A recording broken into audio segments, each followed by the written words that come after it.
Tú eres muy malo. Roto el pato de vestuario. La interpretación siempre negativa. Siempre negativa. Nunca positiva. Welcome to Siempre Positivo after Barcelona's 4-1 win against Villarreal on Saturday came complete with the first senior hat-trick of Lamine Yamal's career, temporarily moving them 4 points clear of Real Madrid at the top of the league, although that gap may have been breached again by the time you listen to this podcast because Madrid in action on Monday when they host Getafe. I'm Sam Martin, joined by, as ever, Rik Sharma and Tony Joan Marti. Rik, how you doing? Doing alright on this grey Monday. Straight in there with the weather, hey? Yeah, it's because it's been quite nice weather over the weekend and then today it's grey. And it's the worst time for a grey day Monday morning, in my opinion, because it gets the week off to a bad start.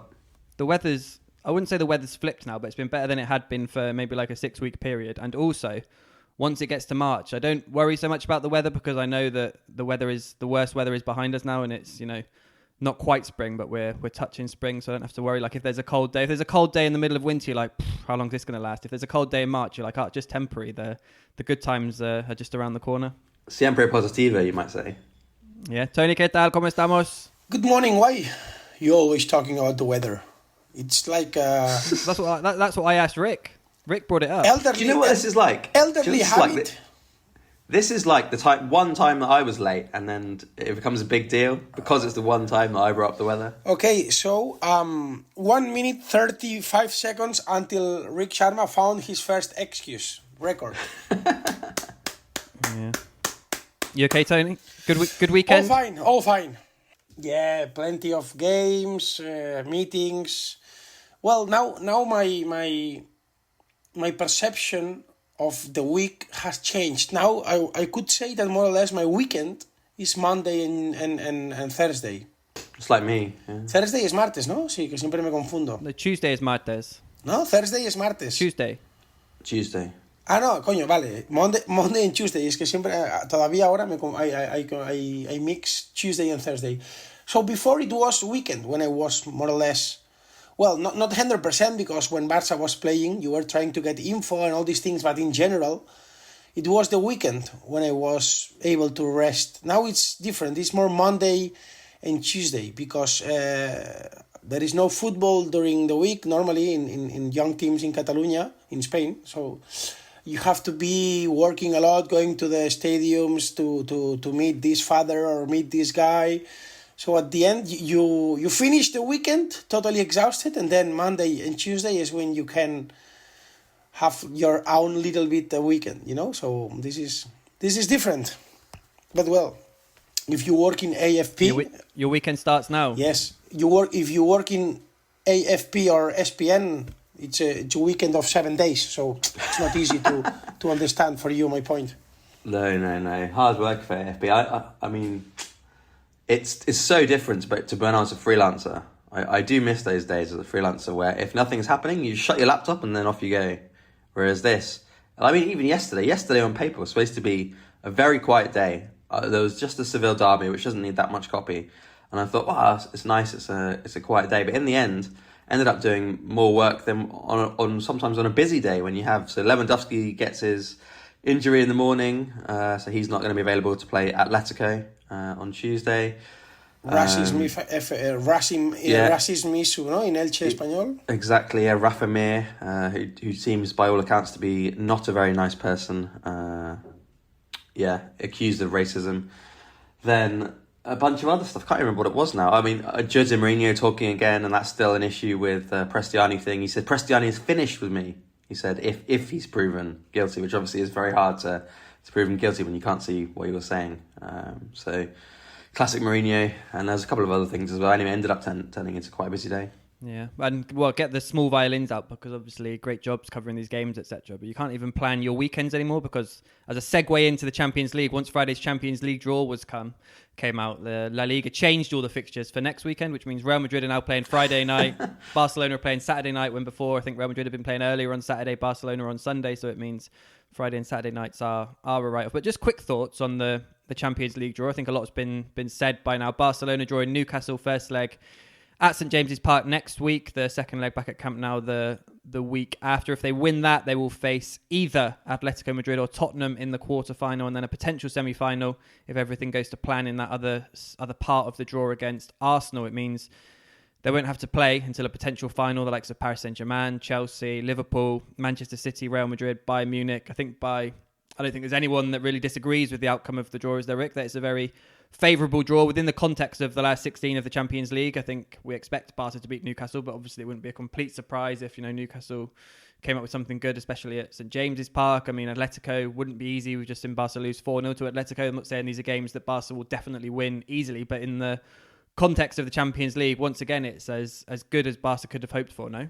Yeah, you couldn't ask for better. And as you told me, Jack posted in the Discord this sort of idea of what the best draw would be, and that's more or less exactly what it was, right? So perfect for Barca. And even the semi-final, even Arsenal in the semi-final. Okay, yes, Arsenal are amazing at set pieces, and obviously they beat Chelsea with them yesterday at set pieces. That's what they needed to beat 10-man Chelsea. But I mean, they're not particularly good, Arsenal, outside of the set pieces. And I mean, it's a big if to say whether Barca will be able to, if they can handle them. But that's a challenge that you can see coming from a mile away, and maybe you can work on that heading towards a potential semi-final. Yeah, Tony, where are Barca getting to in the Champions League with that draw? What's your prediction? Obviously, we spent a large part of this season sort of analysing Barca's performances, mistakes, their good things, their bad things, on the basis of what that will mean when these Champions League games come along. We now know they're facing Newcastle in the last 16, Atletico Madrid or Tottenham in the quarterfinals. So perhaps not quite the ties we expected at this stage, given it could have been, PSG at the last 16 or whoever. Are you confident? Do you think this Barca team has to reach the semi-final? Do you think they will reach the semi-final? I think Barca is much better than Newcastle, even if I agree that some people is underrating Newcastle just because Barcelona was so clinical in Upton Park with those two. Not Upton Park. No, sorry, Upton Park is West Ham, no? West Ham's old ground, yeah. Thursday is Tuesday. Upton Park is St James's Park. War is peace. Yes. Freedom is slavery. Yes. Ferran is good. all these crazy phrases from Tony.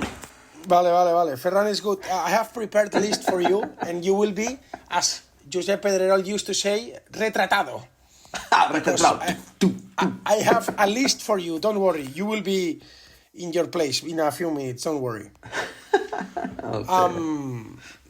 Yes, in St. James's, sorry. So that you were so clinical, so that's why people is underrating a little bit. But I wouldn't say 75-25, but maybe 60-40. But well, if Barca does not make big mistakes, they will beat Newcastle, and then against Atletico or Tottenham, you are also favorite, and even more after having that extra of mentality after being out of Copa del Rey, because you will be out.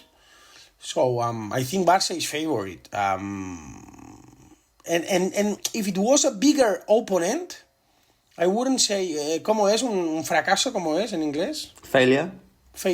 Okay, if it wasn't these opponents, I wouldn't say it's a failure not to be in semi-final. But knowing that you will face Atletico and you lost already one time against them, and Newcastle, yes, it would be a failure in my opinion not to be in semi-final. If you tell me that a big opponent beats you in quarter-final, maybe it's not a failure. I mean, if you lose against PSG or Bayern in quarter-final, okay, you are disappointed, but I wouldn't say it's a failure. But as the draw is right now, yes, for me it would be a failure not to be in semifinals. Then in semifinals, if Arsenal beats you, it's enough. But yes, you need to be right now at least in semifinals.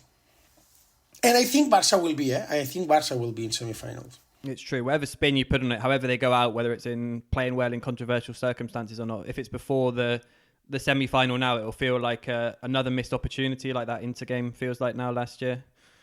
So we'll see. Plenty more to come on the Champions League. It's just around the corner. Barca Newcastle first leg in Newcastle next Tuesday. Second leg the following Wednesday back at Spotify Camp Nou. Let's return to Saturday when Barcelona extended their winning run at Spotify Camp Nou to 10 games since they returned in November with a handsome 4-1 win against Villarreal, who came into the game in third place in the league. It was memorable and will go down in history as the game when Lamine Yamal scored his first hat-trick of what we assume will be, if not many, certainly more than just one. All really, really good goals as well. The first brilliantly taken after good pressing from Fermin Lopez to win the ball back and set him up. The second, an absolute work of art, coming inside from the right, dancing past two players and then whipping the ball into the top corner, as you can imagine. Villarreal did get back into the game early in the second half. As was mentioned before, Barca's weakness at set plays exposed. They defended one really, really badly, and Pedri had more or less a tap-in to make it 2-1. And at that point, it did look a little bit like there could be a game that Villarreal could maybe sort of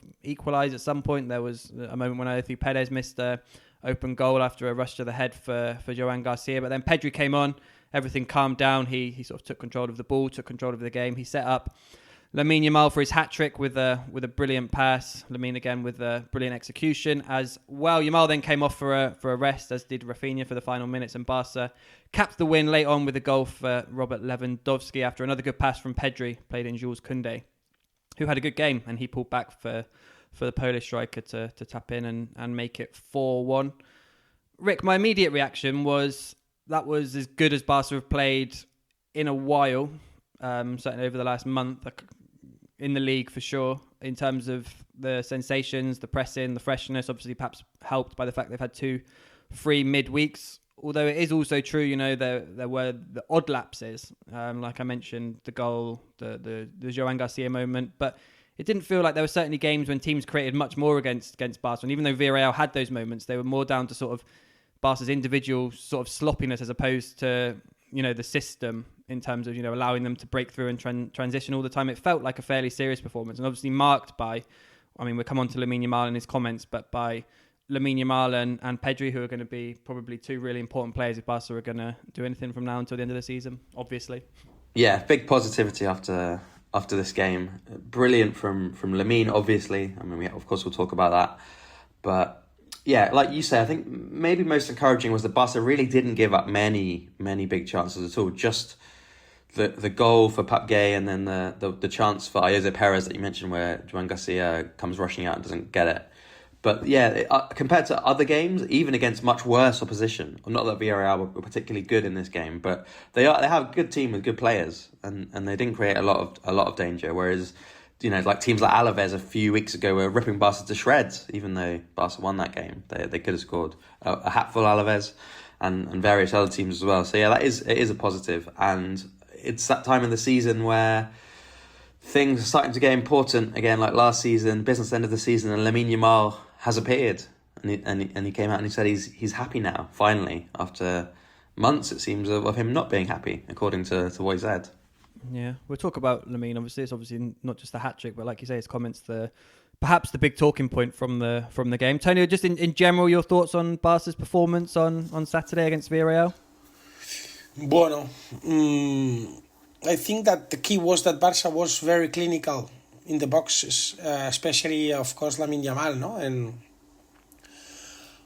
in terms of game, I wouldn't say Barca was brilliant, but it's true that when you have the chance, of course, this makes a difference at the end. If you ask me, it's more important to be clinical without being brilliant than being brilliant in the game but not being clinical. So in Girona, in the first half, you had 3 or 4 clear chances. It was not goal, and then you saw what happened later. So if you are clinical, and Barca was, I think, very clinical, with this quality, of course, you have 80% of the game won. And still, Ayoce had that chance to equalize. So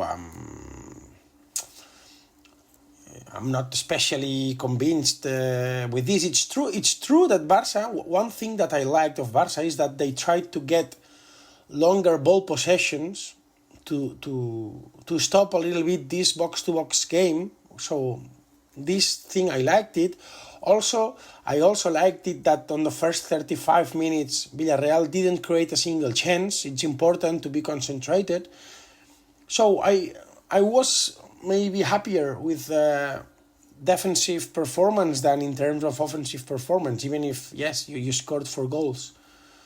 But, for me it was like this. And, well, you need just 3 points because everybody was thinking immediately with thinking on the game against Atletico. So, good performance. Important, I would say, to get Lamine on this on fire to beat Atletico. But to be honest, I was happier with the defensive performance than the offensive performance, especially again with Rik and Pedri, for sure. The return of Pedri is key. Yeah, I think, and this is for me the main factor in this, in terms of the offensive performance. Barca are playing really hamstrung with 2 of the attacking players, Olmo and Ferran, not contributing in the game like this. No sé, probably, I would say maybe Rafinha improved a little bit, but yes, probably the 2 players that of the offensive area that you can right now expect more, no? Olmo and Ferran. And Rafinha also a little bit more, even if in this game he was... Rafinha wasn't amazing. He was okay. So, that's why I say that Barça is not, in my opinion, in terms of playing, is far from being that brilliant that they were last season.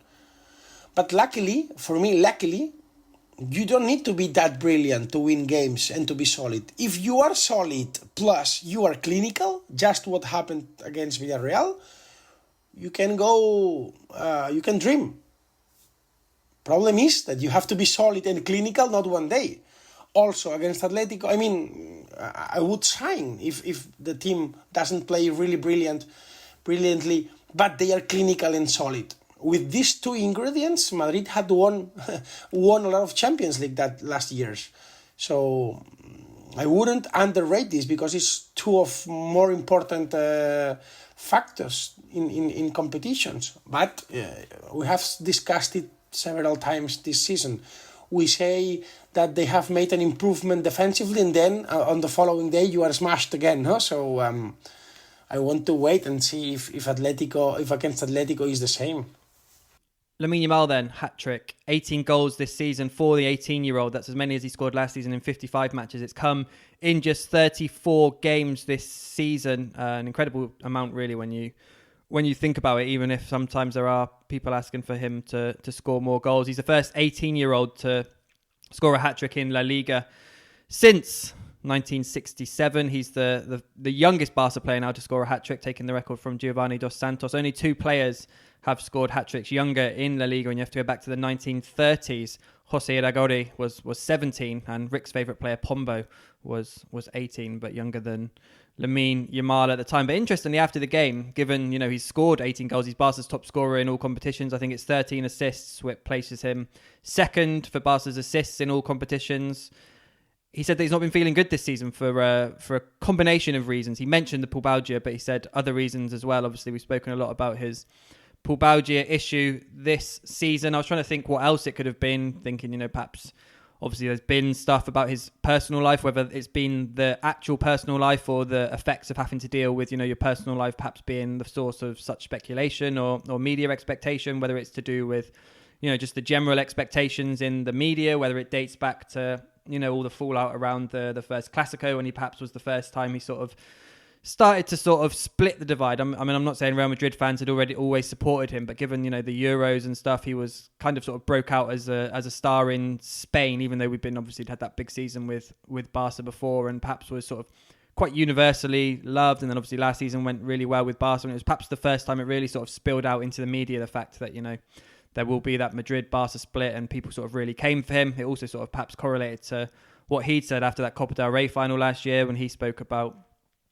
speak about me when I'm losing or whatnot, perhaps just dealing with all that sort of pressure, expectations, media. I don't know whether that's something he was speaking about, or whether it was what Hansi Flick said. Hansi Flick spoke about, obviously, with his status in the game now, the way sort of teams approach him or deal with him is different in terms of double or triple marking. Rick, what do you think he was saying with his comments?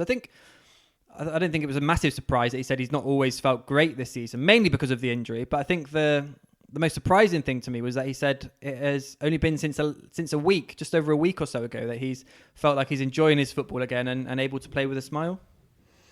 Yeah, I mean, maybe that short time is a bit of a surprise because he did have a period a few weeks ago where he was scoring in most games and looking good, looking back to his best again. And we were saying, Lamine is back. I mean, I'm not overly surprised that he hasn't been that happy this season until at least the last couple of months, because I mean, even though we discussed this on Saturday, that you gave him player of the month in November because he was getting goals and getting assists and stuff. But even then I was saying it just doesn't look good, doesn't look like proper Lamine. And yeah, but this is what I said to you about Lamine. Like, even in those games in November or whenever it was when he doesn't look good, he still does. And I remember saying on podcasts at the time, you can still pick 3 or 4 moments out during the game. He might have had, 89 bad minutes, but there will be 4 or 5 10-second moments when he'll have done things which would have won most games if, Ferrandovsky, maybe we should call them that just to refer to them both. Yeah. One of Lewandowski or Ferran would have taken a chance, etc., or whatnot. And like I also said to you, moments where if you didn't know that was Lamine Yamal and dropped this guy into the game and you said this guy's a 18-year-old winger from Barca's academy, you'd have been like, wow, this guy's good. So I think that's a little bit the thing in terms of expectations versus what we placed on him now back then. But it is true. I don't disagree that back then he was playing slightly within himself compared to what we know he can do. Yeah, but I mean, like last season I said he was the best player in the world. So he set that barometer for himself to be at the very least considered one of the best players in the world, even if people would say, it was Rafinha or it's Pedri or Ousmane Dembele or whoever you want to say is the best player in the world. So I can't give him the same comparison as I would give to Rooney Bartadji if Rooney Bartadji was doing 5 good dribbles a game or something. Lamine has played well enough for long enough that he has to be considered on his own terms, and within his own terms he wasn't having a great season, at least if not in numbers, because his numbers have been good, as someone has pointed out in the last Q&A pod. In terms of the sensation he was giving and for the sort of the performance across the whole game he was giving compared to at times last season.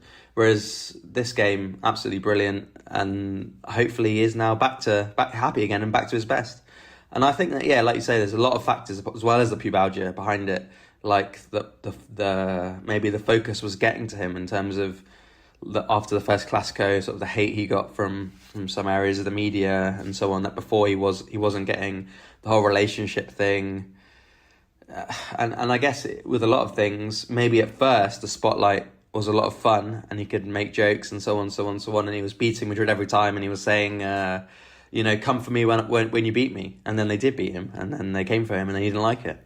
Yeah, I think, and with a massive La Liga Spain bias, because it's what I see, obviously, Paris Saint-Germain players who've done incredible things over the last 18 months. Bayern Munich players doing incredible things this season. Obviously, lots of good options in the Premier League, etc. But when I look at the best 3 players in the world, I'm not saying they've necessarily. With an honourable, I don't want to make Rafinha angry, but I immediately come to Lamine, Mbappe, and Pedri. Not to say that I don't think Rafinha wasn't, and Dembele, etc. didn't have better seasons last season. But if I'm picking the 3 best players in the world right now on sort of standout ability, game-changing, importance to teams, what they do, what they can do, then it's probably those 3 for me. Tony, Lamine Yamal, why has he not been smiling? Why has he not been able to smile this season? Bueno, he had that injury in that pubalgia, no? How's it in English, pubalgia? Groin injury is what we're calling it. But I mean, people can use pubalgia as well. It's called athletic pubalgia. It's like a recurring groin issue thing. It's complicated. So, he had this, also some extra sportive issues, parties, a lot of noise. Parties should make you smile. You should be happy when you're partying. Yeah, but no sé.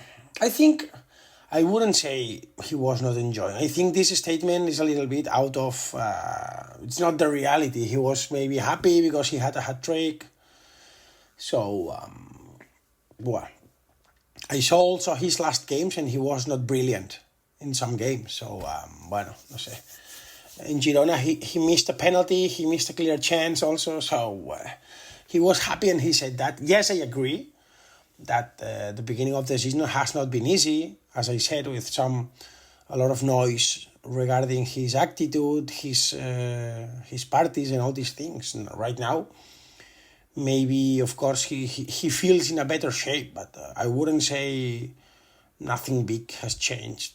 So, for me... Yeah. There's also the dwarf thing, where I think he probably was not happy about that either. That became a big story. Sí, nada. His 18th birthday party. Yeah, nada. Yeah. Para mí, I wouldn't say there is a Lamine before and Lamine after. Maybe, what can really be a change is this hat trick. Maybe from now on, he activates the GOAT mode in these last 3 months, yes, but then the change, it won't be that he's now enjoying. It will be in terms of self-confidence, this hat trick. But apart from this, I don't think there's a big change, and for sure, I think 95% it's impossible that Barça will beat Atletico. But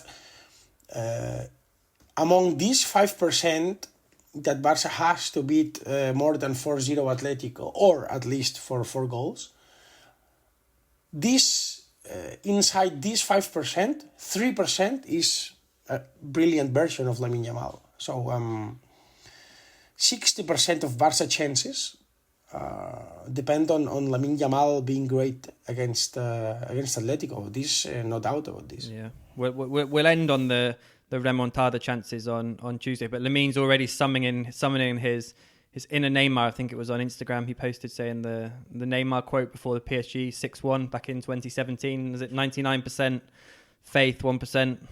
I've forgotten it now. Had it written down and it's gone. Do you remember? 1% chance, 99% faith, or something. That's the one. Yes, exactly. Yeah, let's see. It does feel a little bit like I think I've referred back to the end of last season a few times when Lamine obviously delivered in those big Champions League games, performances in Copa del Rey finals, Clásicos, etc. It does feel a little bit like Lamine's season. Obviously, we don't really know too much about him, given sort of a catalogue in terms of, you know, whether he can be consistent or whether he does just sort of come alive in the big games or whatnot, and whether that will be him for his career. But it feels like last season he certainly set the bar in that final third of the season, and maybe sort of fine tunes him those challenges and those big moments. So we'll see how he delivers, like Tony said, starting on Tuesday against Atletico. Tony, just before we come on to Rick's ratings, and here I'm sure give some high ratings, maybe some lower ratings. Anyone else you wanna pick out from Saturday's game? Good performance from Jules Koundé, perhaps. Fermin Lopez was good as the 10, more minutes for Marc Bernal. Obviously in the place, I don't think we've touched on the fact that Frenkie de Jong wasn't available because he's going to be out for the next month or so with a hamstring injury. Yeah, no, good game of Bernal, but especially for me, impressing Eric, and as we said, no, maybe you need more of your number 9s and Olmo. So good version of Balde also. Maybe this appearance from Cancelo has activated him a little bit more. For me, Balde was more than decent.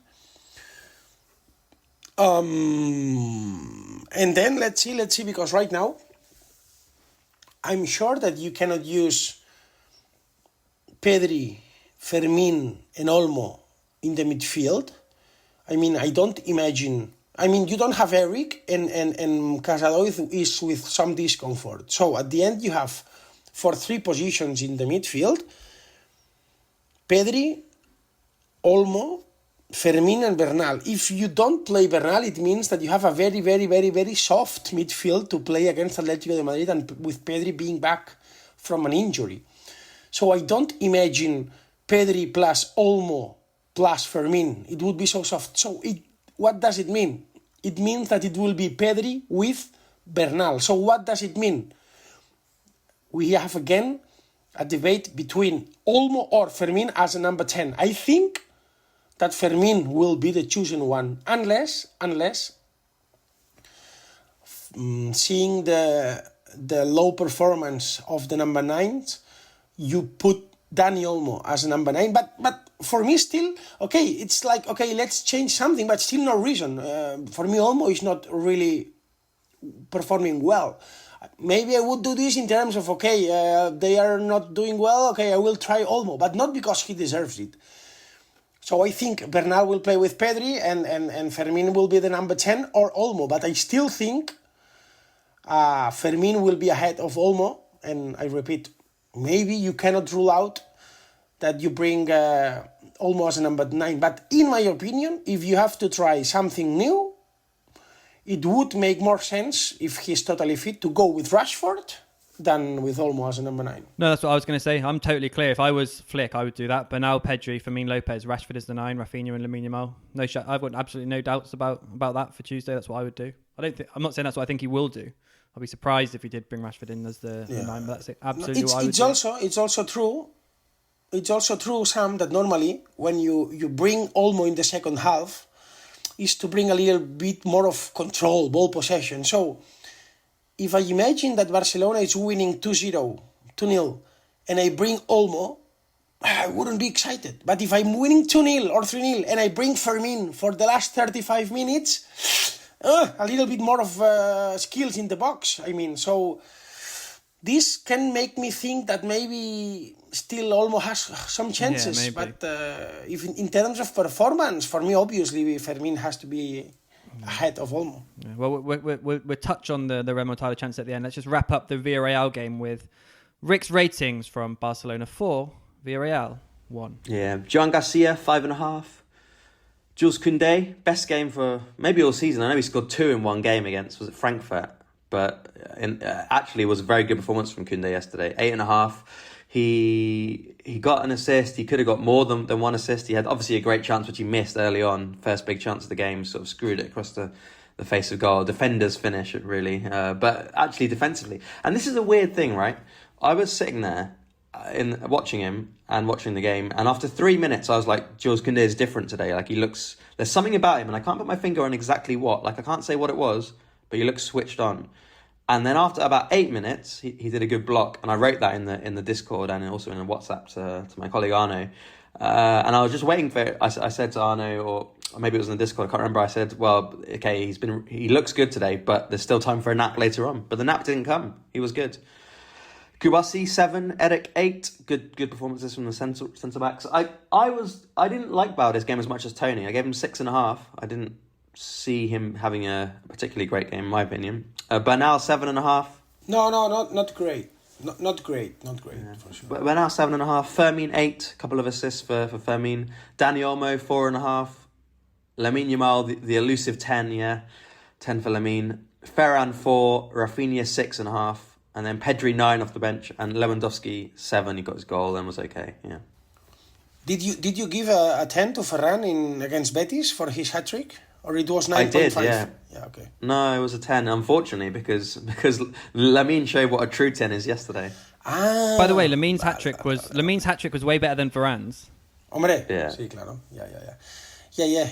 We reached the point that we underrate hat tricks because they are not top hat tricks. This is crazy. What happens in this podcast is crazy. Well, I gave him a 10. What more can you ask? No. For his hat trick. No, you know, even this though it was morning, poorly taken. because in Discord you seem to be having some fun with some comments. I checked. Is this the list? Is this the list you mentioned earlier? What's this list? Quick list.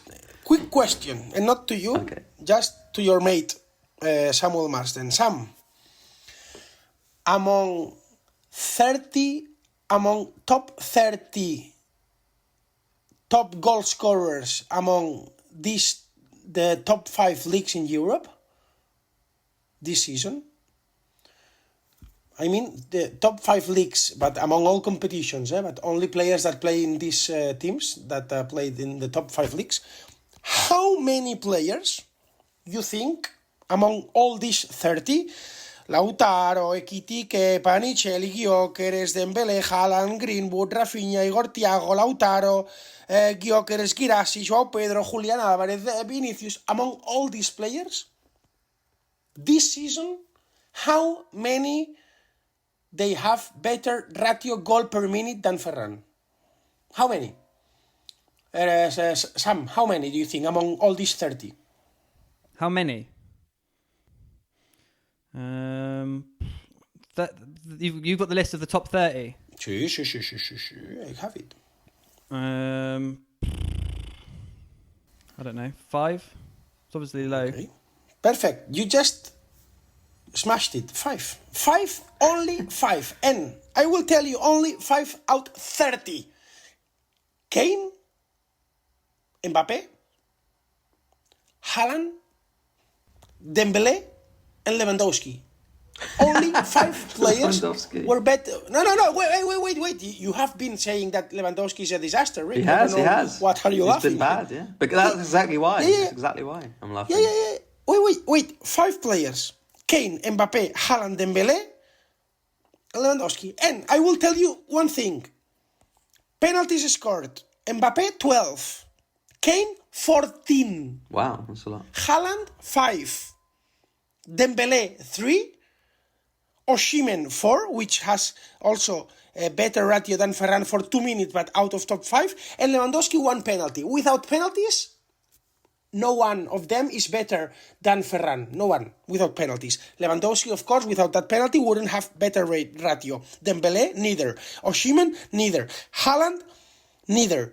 Kane, neither. Mbappe, the only one I think I should calculate. So, Lewandowski, 118 minutes per goal. Ferran, 125, only 7 more.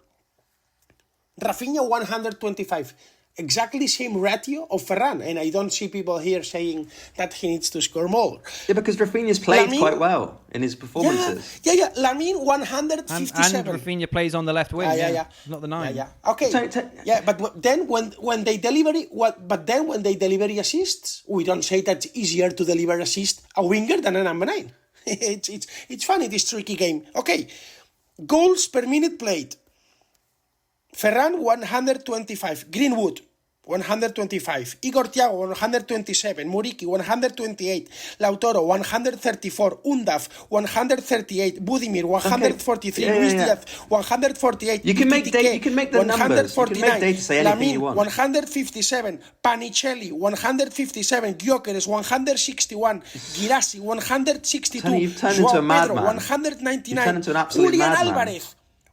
Julian Alvarez, 195. Vinicius, 224. You can make the numbers say anything you want. If you want to approach them whatever way you want, you can make the numbers say anything you want. Most people watching these games and watching the performances, and in fact, even this year, if I'm not going to bother to do it, but you go through the numbers, look in 2026, Ferran will probably be behind hundreds of players.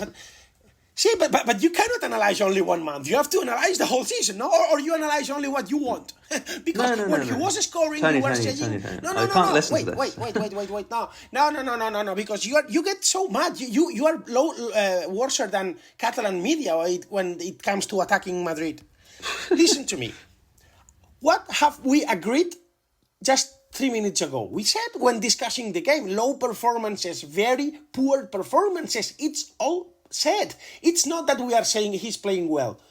Low performance of the number 9s, Lewandowski and Ferran. Very bad 2026. I'm saying very bad 2026. But if you analyze the whole season, because I think what counts is the whole season or only matters 2026. You have to analyze the whole season because some players start bad, but then they are better, or others start well, they are bad later. In terms of goals, top 5, only Kane, Mbappe, Haaland, Dembele. I think... What brings me... Hey, wait, last conclusion. Okay. What brings me again to the same conclusion some weeks and months ago. Ferran's performance in average this season is only behind top strikers in the world. And if your conclusion is that Haaland, Mbappe and Kane are better, I totally agree with this, and I have said this many times. They are better. They are top 5. But numbers are numbers, again. In my opinion, Ferran had a spell in November, December, where he scored a lot of goals. I think he scored 9 goals in that spell.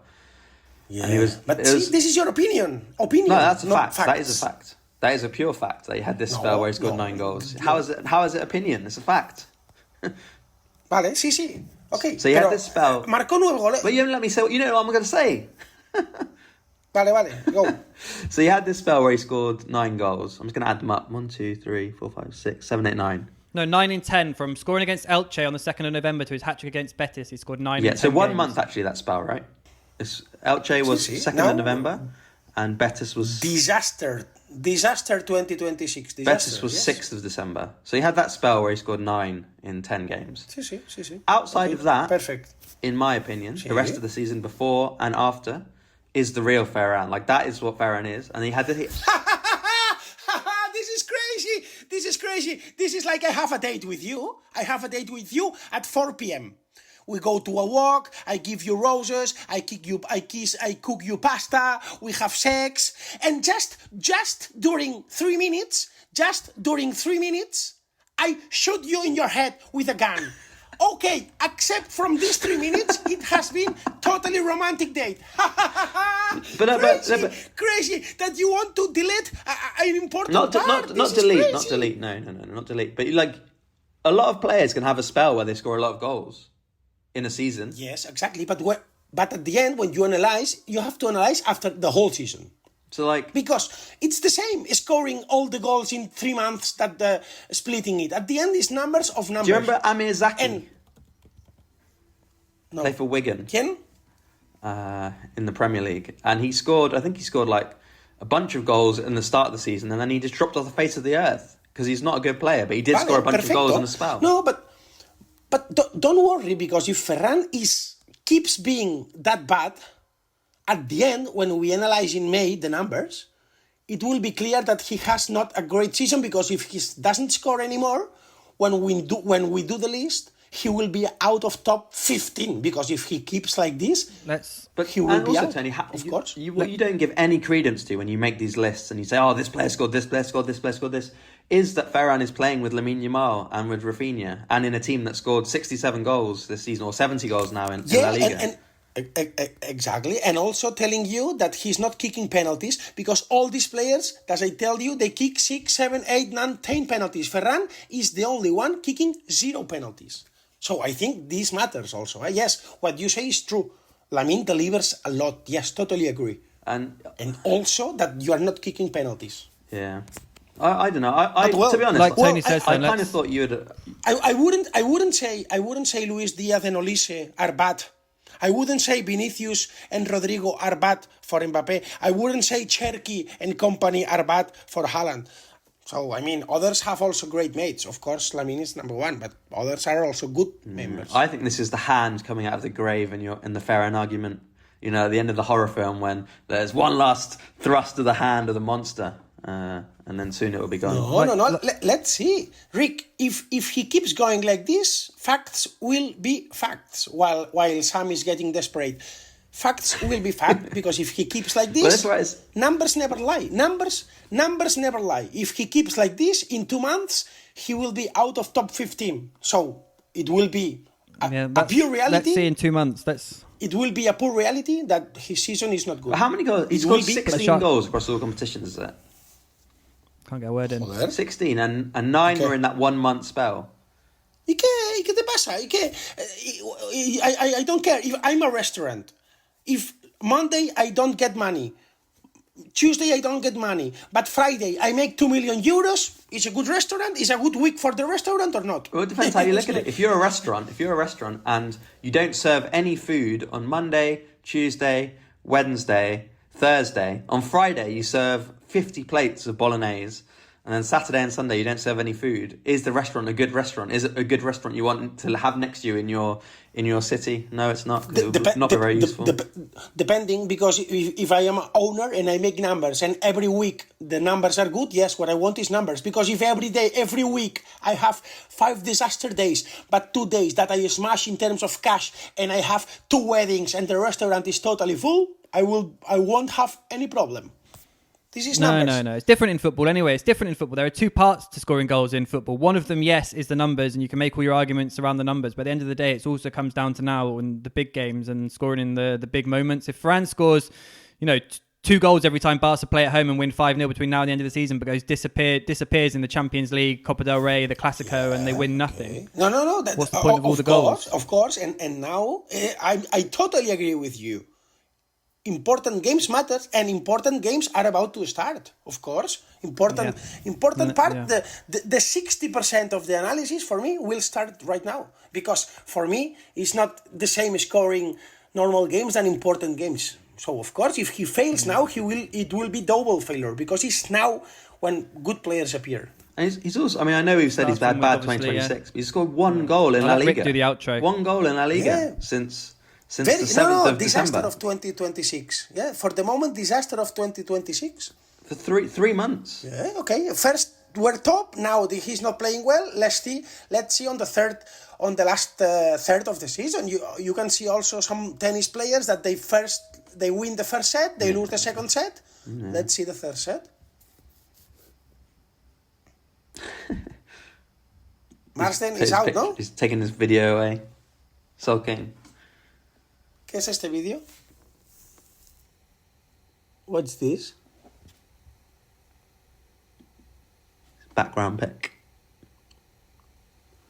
I think that Marsden has left the podcast because he's tired of this lack of respect towards Ferran. Somehow I don't think that's the thing he's tired of. Well, I just brought you the list, but I said it 3 times. Very poor performance. And now, after having said this, I don't know if I said this on the last podcast, but one part for me of the low self-confidence that they have both Lewandowski and Ferran right now, for me, Hansi Flick is guilty for this a little bit. Because I think he has done some decisions, like Ferran had a hat-trick against Betis and then he was on the bench.